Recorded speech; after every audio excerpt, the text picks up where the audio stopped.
Riya fresh হওয়া মাত্রই আমরা আবার তিনজনে হ্যাঁ হ্যাঁ করতে করতে মন্দিরে পৌঁছে গেছিলাম।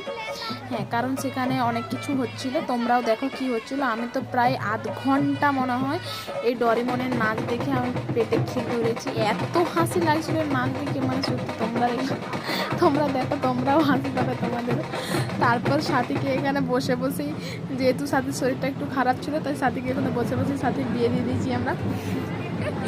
তারপরে ওখানে তার ও ঢাকির নাচ দেখছিলাম। ঢাকিদের সত্যি ঢাকিগুলো অসাধারণ বাজাচ্ছিল, আর প্রচুর অনেক কিছু মানে মানে এই করে করে দেখাচ্ছিলো, নাচ করে করে দারুণ লাগছিলো। তারপর মেয়েদের ঢাক বাজানোও দেখেছি, সত্যি খুব ভালো লাগছিলো। তারপরে আবার এনার মানে চুলের জোর দেখো, মানে মাথায় কী আছে আর চুলে কী আছে আমি জানি না, কীভাবে বাজাচ্ছে। ও মা গো, মনে হচ্ছে এই চুল দিয়ে মনে হয় কারো প্রাণ নিয়ে নেবে, এরকম মনে হচ্ছে। তারপর জোর কদমে আমরা বাতাসার মার খেয়েছি, ঠাউ ঠুই করে পুরো মাথা ফুলিয়ে নিয়েছি। তারপরে বাতাসার মার খেয়ে আমরা ফুচকা খেতে গেছি। আর ফুচকা খাওয়াটা তোমাদের দেখালাম, কারণ তোমরা চাইলেও নজর দিতে পারবে না, কারণ সে ফুচকা অনেকদিন হজম হয়ে গেছে। হি হি। আর এটা পুরোটা সম্ভব হয়েছিল রিয়ার জন্য, তার জন্য রিয়া তোকে অনেক অনেক থ্যাঙ্কু থ্যাঙ্কু থ্যাঙ্কু।